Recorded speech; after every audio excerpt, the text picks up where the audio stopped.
بسم اللہ الرحمن الرحیم. کہاں سے ہے جناب؟ تو یہ جو ہے منی اور مزی کا نکلنے سے کیا حکم ہے اور کیا فرق ہے دونوں میں، حدیث میں اس کی بات آئی ہے، اور اس میں کسی کا اختلاف نہیں ہے کسی فقیہ کا کہ منی کے خروج سے غسل لازم ہوتا ہے اور مزی سے وضو لازم ہوتا ہے، اور پہلے سے کسی کا وضو ہے تو اس سے وضو ٹوٹ جاتا ہے. تو شریعت چونکہ فطرت کے قریب بلکہ عین فطرت ہے نظام، تو اس میں احکام بھی ایسے دیے گئے ہیں جو فطرت کا تقاضا ہے. اب مزی کا خروج کثرت سے ہوتا رہتا ہے، اس پر اگر ہمیشہ غسل ہو، جیسے کہ بعض صحابہ اپنے خیال سے سمجھتے تھے کہ اس سے غسل ہے، تو ان کو بڑا حرج پیش آیا. حضرت علی اور دوسرے صحابہ کے بارے میں ہے رضی اللہ عنہم کہ انہوں نے حضور سے پوچھا نہیں تھا، اور ان کا خیال یہ تھا کہ اس سے غسل ہوتا ہے. تو حضرت علی فرماتے ہیں کہ زیادہ غسل کر کے میں تک گیا. جب حضور سے پوچھا گیا تو پھر حضور نے یہ بات فرمائی.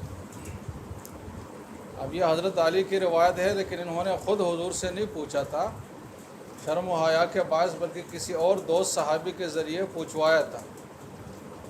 تو جواب جب مل گیا تو پھر اس کو انہوں نے اپنے روایت کے طور پر بیان کر لیا. حدثنا محمد بن عامر الصواق البلخی قال حدثنا هشيم عن يزيد بن ابي زياد وحدثنا محمود بن غيلان قال حدثنا حسين الجعفي عن زائدة عن يزيد بن ابي زياد عن عبد الرحمن بن ابي ليلى عن علي. دیکھو حضرت علی سے روایت ہے. قال فرماتے کہ سألت النبی صلی اللہ علیہ وسلم عن المزی. یہ سوال مطلب بالواسطہ انہوں نے سوال کیا. تو فقال حضور نے فرمایا کہ من المزی الوضو و من المنی الغسل. اور یہ اتفاقی مسئلہ ہے، کسی فقیہ کا اس میں اختلاف نہیں ہے. البتہ ایک اس میں حکمت والی بات ہے کہ مزی کیوں انسان کو آتی ہے مباشرت کے وقت اور اس طرح کی چیزوں میں. اصل بات یہ ہے کہ جس راستے سے منی نے آنا ہے اس راستے کو مزی پہلے سے برابر کر لیتی ہے، چیک نہ کر لیتی ہے، تاکہ منی جب اس پر آئے تو وہ اس طریقے سے نکلے جس سے بچے کی پیدائش ہو، کہ دفع کے ساتھ نکلے اور رحم تک پہنچ جائے. تو اگر یہ خشک راستے پر آتی منی تو پھر اس کی یہ کیفیت نہ ہوتی. اللہ تعالیٰ نے نظام ایسا بنایا ہے کہ اس کا راستہ پہلے سے گیلا کر لیا گوئے. اب یہ انسان کی باڈی اتنی حکمت سے اور اتنی باریکیوں سے بنی ہے، اور پھر یہ قیاس کہتے ہیں کہ یہ خود بخود ہو گیا ہے، اس کا کوئی کرنے والا نہیں ہے. کتنی احمقانہ بات ہے. یعنی اس سے زیادہ احمقانہ بات نہیں ہو سکتی کہ انسان جیسے وجود کو، جس کے ایک ایک بال پر اگر آپ ریسرچ کریں گے تو ہزاروں صفحات کے مقالے لکھے جائیں گے. اتنے اس میں حکمتیں اور چیزیں ہیں. پھر ایک آنکھ کو لے لے، اس میں کتنے کروڑ اس میں رگیں ہیں، اور اس میں چھوٹی چھوٹی چیزیں ہیں، کتنے پردے ہیں اس میں. پھر دماغ لے لے جو اس سے بھی بڑھ کر ہے. پھر دل لے لے، پھر گردہ لے لے جس کے آج تک ڈاکٹر اور سائنسدان گردے کے پورے فنکشن پر آج تک واقف نہیں ہوئے کہ گردہ کیا کیا کام کرتا ہے. یہ آج تک ریسرچ اس پہ جاری ہے. اور انسان کے بہت سارے باڈی کے ایسے اعضاء ہیں جس کا آج تک پتہ نہیں چلا کہ اس کا مطلب کیا ہے. تو ایتھیسٹ کہتے ہیں کہ یہ فضول میں ہے، لہٰذا یہ اس بات کی دلیل ہے کہ یہ چیزیں خود بخود ہوئے، انہیں فضول چیزیں انسان کے باڈی میں کیوں آتی. تو جن چیزوں کو فضول کہا جاتا تھا، بہت ساری چیزوں کے حکمتیں اب لوگوں کو سمجھ آئی ہے، بہت ساروں کے ابھی تک نہیں آئی ہے. تو یہ انسان جس پہ 200 سال سے زیادہ مطالعہ ہوا، ابھی تک اس کی گہرائی میں کوئی نہیں پہنچ سکتا. اب یہ انسان بالکل خود بخود بن جائے، جیسے کہ اب سیاہی پھینک دے اور ایک کتاب لکھی جائے. مطلب یہ کتنا بعید از عقل ہے. لیکن جب شیطان انسان کے عقل پر پردے ڈالے تو پھر ایسی بھی باتیں وہ مان لیتا ہے. اور یہ ماننا انسان کے لیے مشکل ہو جاتا ہے کہ میں ایک خدا کو مانوں اور اس کے حکم کو مانوں، اور اس کے حکم سے انسان کو تخلیق شدہ مانوں.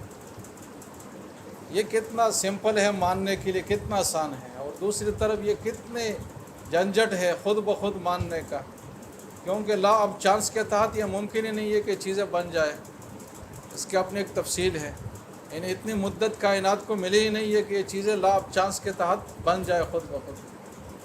تو بہرحال یہ حکمت اللہ تعالیٰ نے اس لیے تو فرمایا کہ وفی انفسکم، کہ اگر عالم کبیر ہے نا، جتنے کائنات اور کہکشائیں اور اربوں نوری سال اور ہزاروں نوری سال کے فاصلے پر ہے، ان سب کا خلاصہ اللہ تعالیٰ نے انسان میں کر لیا.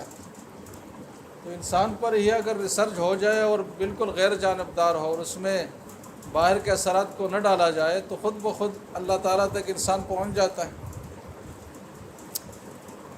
وفی الباب عن المقداد بن اسود وابی بن کعب قال ابو عیسیٰ ھذا حدیث حسن صحیح وقد روی عن علی عن النبی صلی اللہ علیہ وسلم من غیر وجہ کہ من المزی الوضوء ومن المنی الغسل. اب یہ جو مزی کا لفظ ہے یہ دو طریقے سے پڑھا جاتا ہے. اس کا جو صحیح تلفظ ہے وہ مزیون ہے، میم پر فتحہ اور زال پر سکون. صحیح تلفظ کیا ہے؟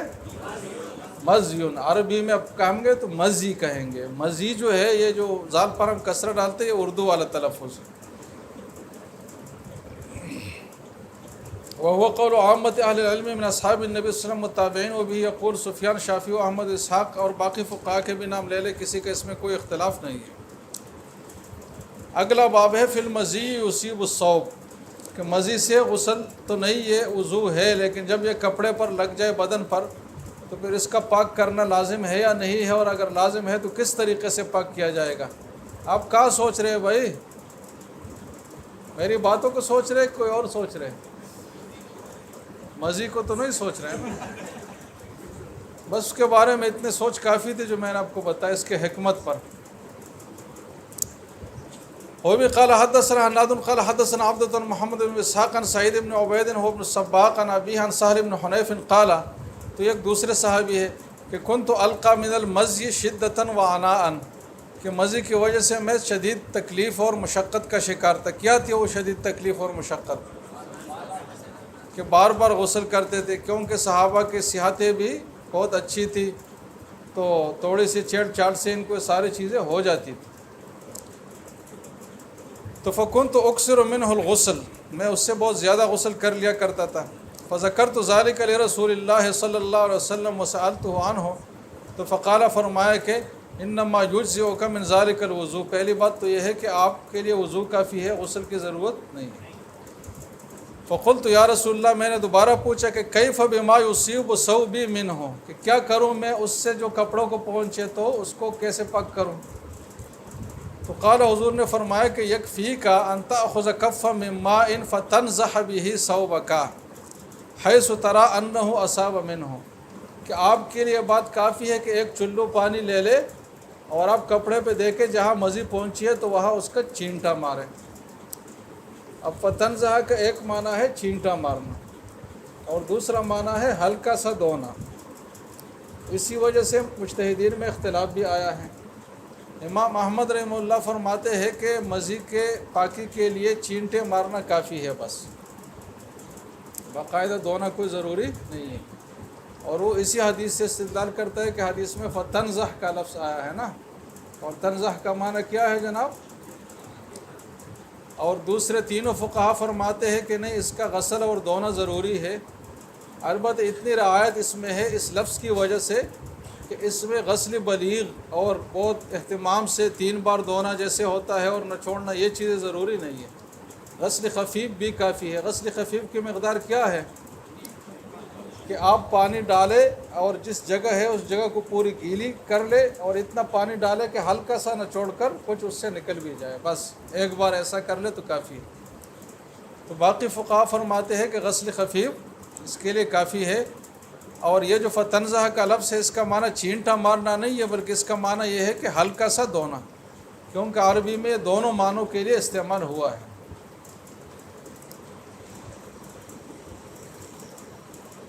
آپ سمجھ رہے بات یا نہیں؟ تو یکفیک ان تأخذ کفا من ماء فتنضح به ثوبک حیث تری انہ اصاب منہ. قال ابو عیسیٰ ھذا حدیث حسن صحیح ولا نعرف مثل هذا الا من حدیث محمد بن اسحاق فی المزی. وقد اختلف اهل العلم في المزی یصیب الثوب فقال بعضهم لا یجزئ الا الغسل وهو قول الشافعی و اسحاق، اور امام مالک اور امام ابو حنیفہ بھی ان میں شامل ہے. البتہ یہ حضرات سب کیا کہتے ہیں جناب کہ غسل خفیف ہو کافی ہے، غسل بلیغ ضروری نہیں ہے۔ وقال بعضهم، اور بعض حضرات فرماتے کہ یجزئہ النضح، اس کو چینٹے مارنا بھی کافی ہے۔ وقال احمد، امام احمد کا فرمان ہے کہ ارجو ان یجزئہ النضح بالماء، یعنی وہ بھی کہتے کافی ہے، یہ نہیں کہ اب ایسے ہی کرے، بلکہ کہنے کو تو وہ بھی کہتے ہیں کہ اب دورے باقاعدہ، کیونکہ نظافت کا تقاضا ہے کہ اب دورے، لیکن بات جائز اور ناجائز اور نماز کے ہونے نہ ہونے کی ہو رہی ہے نا، تو وہ پھر کہتے ہیں کہ چینٹی بھی اگر اس جگہ پر مار لیا تو بس کافی ہے۔ یہ بات ہو گئی ختم۔ آگے کیا عنوان ہے جناب؟ یہ بہت مشہور مسئلہ ہے کہ منی پاک ہے یا ناپاک ہے۔ اب یہاں بھی یہ بات سمجھنی چاہیے کہ جو فقہا پاک کہتے ہیں تو اس کا یہ مطلب نہیں ہے کہ بس کپڑے پر لگ جائے، آپ مزے سے گھومتے رہو، بدن پر لگ جائے، اس کے دھونے کا کوئی اہتمام نہیں کرو، یہ کوئی بھی فقیہ نہیں کہتا، بلکہ نظافت کے لیے سب اس دھونے کو ایک حد تک ضروری کہتے ہیں۔ لیکن بات یہاں ہے کہ اگر کسی کے کپڑے پر لگی تھی منی اور اس نے نماز پڑھ لی اور اس کو خیال نہیں رہا دھونے کا، مثلا یا کوئی جگہ رہ گئی ہے اس سے دھونے سے، تو پھر اس کا کیا حکم ہوگا؟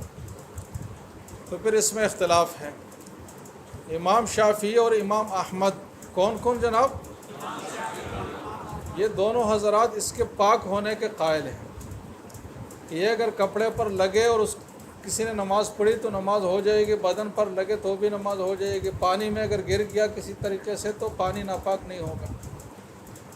اور امام مالک اور امام ابو حنیفہ جو بڑے دو امام ہیں وہ فرماتے ہیں کہ یہ نجس ہے، ناپاک ہے، اور اس کا ازالہ ضروری ہے۔ دھونا نہیں کہتے ہم، ازالہ، جس سے کہ آگے بات واضح ہوگی۔ بغیر ازالے کے اگر کسی نے نماز پڑھی تو وہ نماز نہیں ہوتی۔ اب اس حوالے سے جو دلائل اور احادیث کی تفصیل ہے وہ بہت لمبی ہے، انتہائی خلاصہ اس کا یہ ہے کہ احادیث میں 6 قسم کے الفاظ آئے ہیں منی کے ازالے کے حوالے سے۔ کتنے الفاظ آئے ہیں؟ ایک ہے غسل کا لفظ، غسل کا کیا معنی ہے؟ غسل کا کیا معنی ہے؟ دھونا، زندہ باد۔ ایک غسل کا لفظ ہے، دوسرا ہے فرق، تیسرا ہے حد، سمجھ رہے جناب، اور چوتھا ہے جناب سلط، اور پانچواں ہے مسح، اور چھٹا ہے حقن، حتن اور حقن اور فرقن۔ 6 الفاظ ہے، غسل ہے، حت ہے تا کے ساتھ، ہا اور تا، حت، اور ایک ہے حق، ہا اور کاف، اور ایک ہے فرق، اور ایک ہے مسح، اور ایک ہے سلط تا کے ساتھ۔ کتنے الفاظ ہیں؟ کون کون سے الفاظ ہیں؟ کون کون سے ہیں؟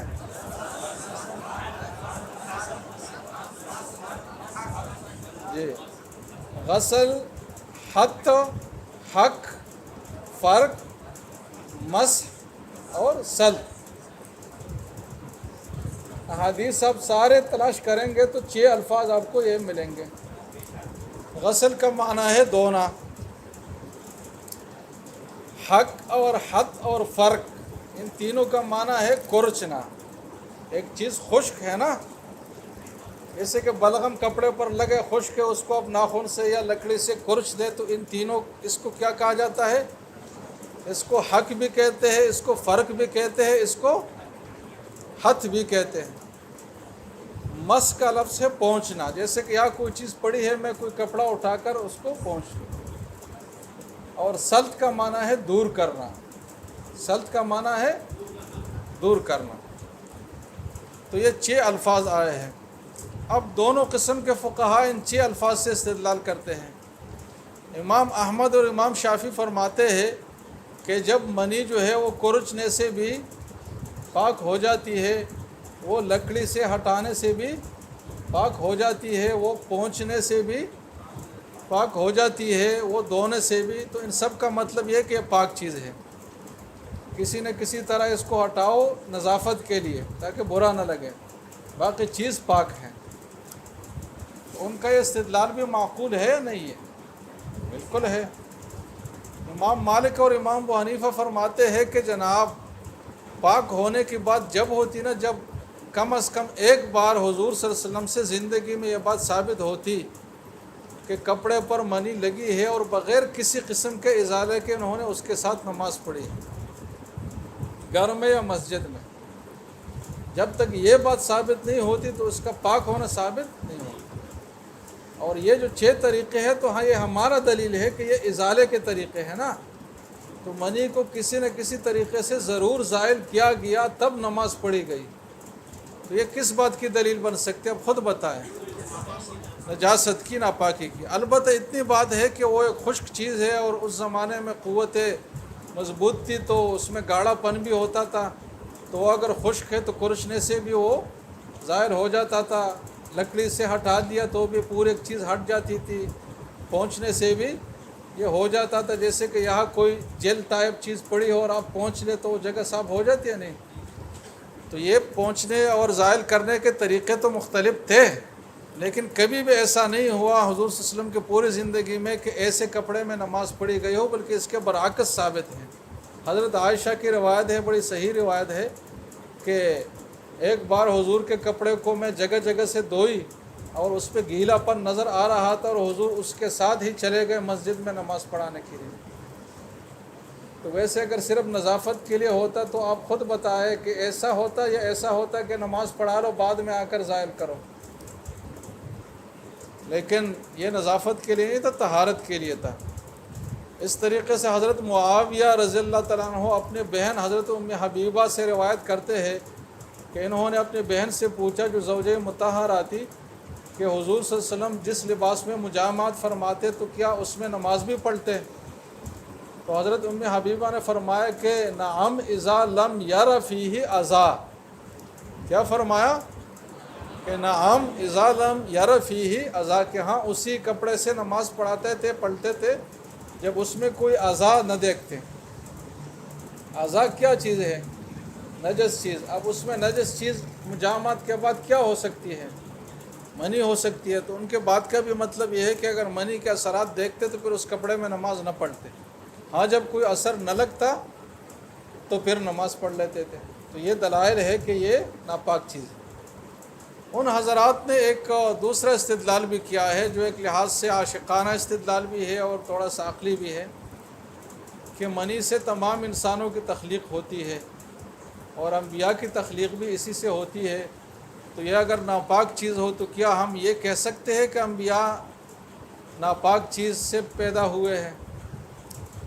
لہٰذا اس کو پاک ہی ماننا پڑے گا۔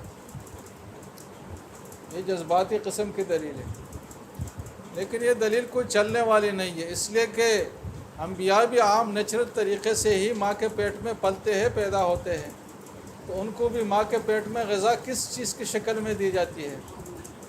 خون کی شکل میں، جیسے کہ عام بچوں کی ہوتی ہے، اور خون تو سب کے نزدیک نجس ہے۔ یہ بات الگ ہے نا کہ اس سے وضو ٹوٹتے نہیں، لیکن نجاست میں کسی کا اختلاف نہیں ہے، تو اب پھر خون کو بھی اور حیض کے خون کو بھی آپ کو پاک ماننا پڑے گا، کیونکہ بچے کے وقت میں حیض رک جاتا ہے نا تو وہ خون کہاں جاتا ہے؟ وہ بچے کی پرورش میں خرچ ہوتا ہے۔ اس سے ہم اپنی تخلیق پر ایک نظر ڈالیں کہ ہم کن کن مراحل سے گزرے ہیں، پھر ہم یوں کر کے تکبر کے ساتھ گھومیں کہ ہم یہ ہیں اور ہم وہ ہیں۔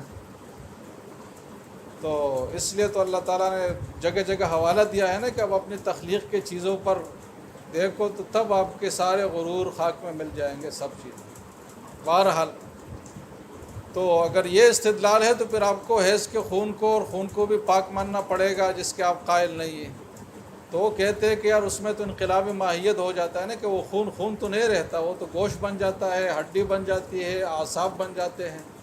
تو ہم کہتے ہیں کہ یہی بات تو منی میں بھی ہوتی ہے نا، کہ منی بذات خود انسان میں تھوڑی موجود ہوتا ہے، اسی کے سیل بنتے ہیں، پھر وہ ڈبل ہو جاتے ہیں، پھر اس میں انقلابی ماہیت آ جاتی ہے، پھر گوشت کے لوتڑے اور ساری چیزیں جو اس کے بعد بنتی ہے، پورا پروسیس چلتا ہے، تو اس میں بھی انقلابی ماہیت آ جاتی ہے۔ تو اگر انقلابی ماہیت کی وجہ سے آپ اس کو گنجائش دیتے ہیں تو اس کی بھی دے دیں، تو یہ بات بھی کوئی چلنے والی نہیں ہے۔ لہٰذا راجح یہی ہے کہ یہ ناپاک ہے، البتہ اس کے پاکی کے طریقے متعدد ہیں۔ آپ بات سمجھ رہے ہیں نہیں؟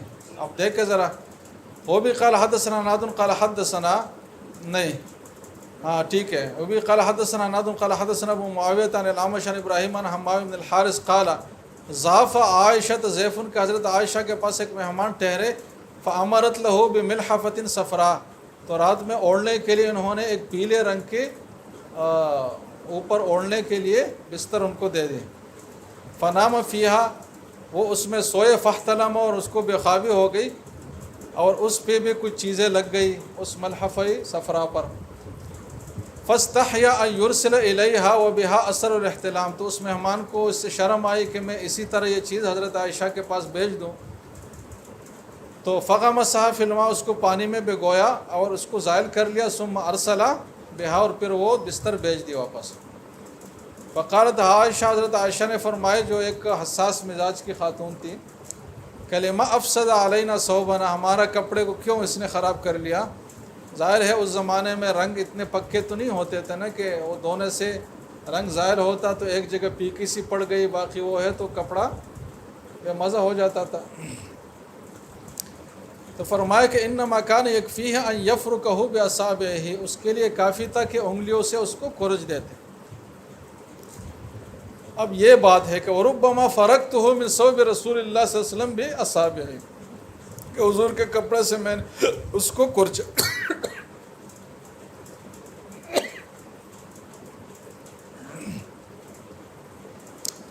تو اس میں کرچنے کا ذکر آیا، فرق کا لفظ آیا، اس کے علاوہ 5 الفاظ اور بھی آئے ہیں۔ کون سے 5 الفاظ ہیں؟ ہاں، قال ابو عیسیٰ ھذا حدیث حسن صحیح، وهو قول غیر واحد من اصحاب مسلم متابعین وبعضهم من الفقهاء مثل سفیان واحمد واسحاق قالوا في المنی يصيب الصوب يجزئ الفرق وان لم يغسله، وهكذا روي عن منصور ابراہیم عن حمام بن الحارث عن عائشہ مثل روایت الاعمش، وروى ابو معشر هذا الحديث عن ابراہیم عن الاسود عن عائشہ، وحديث الاعمش اصح۔ وبه قال حدثنا احمد بن منی قال حدثنا ابو معاویہ عن عمرو بن میمون بن مهران سلیمان بن یسار عن عائشہ انہا غسلت منیم من ثوب رسول اللہ صلی اللہ علیہ وسلم، تو اس میں غسل کا بات ہے، یہ دوسرا لفظ آ گیا غسل۔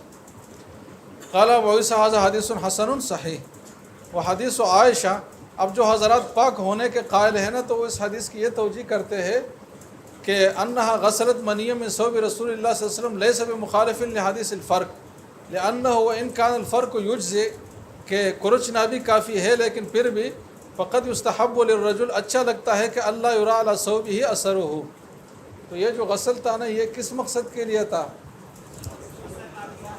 نظافت کے لیے تھا، نہ کہ طہارت کے لیے۔ طہارت نظافت کا فرق آپ کو معلوم ہے؟ کیا فرق ہے طہارت نظافت میں؟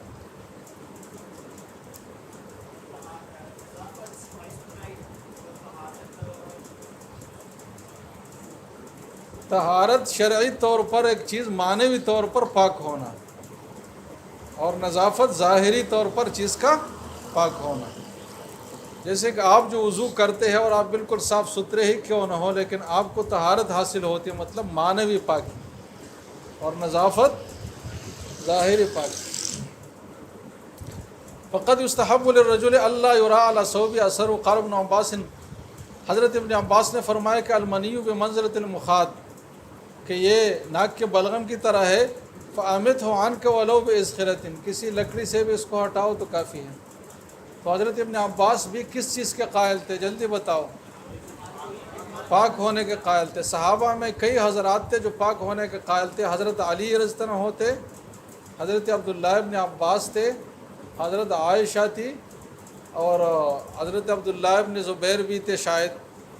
تو یہ حضرات جو ہے یہ پاک ہونے کے قائل تھے، اور بعد کے مجتہدین کا اختلاف بھی اس وجہ سے ہوا کہ صحابہ میں اختلاف تھا، اور تقریباً 99% اختلافات وہی ہے کہ بعد کے مجتہدین میں جو اختلاف ہوا ہے تو وہی اختلاف ہوا ہے جو صحابہ کے دور میں اختلاف تھا، اور صحابہ کے دور کے اختلاف کو حضور صلی اللہ علیہ وسلم نے رحمت فرمایا ہے، اختلاف امتی رحمتن، لہذا مجتہدین کے اختلاف بالکل بھی چین بجبین نہیں ہونا چاہیے، اور اس کو بالکل بھی مورد الزام اور اعتراض نہیں ٹھہرانا چاہیے، اس لیے کہ یہی اس رحمت کا پھیلاؤ ہے جو امت تک پہنچا ہے۔ البتہ اس کو تعصب کا ذریعہ اور شدت کا ذریعہ نہیں بنانا چاہیے، وہ ایک الگ بات ہے۔ بعض لوگ اس کو فقہاء کے اختلاف ہی کو برے نظر سے دیکھتے کہ یہ اختلاف انہوں نے کیوں کیا، بس۔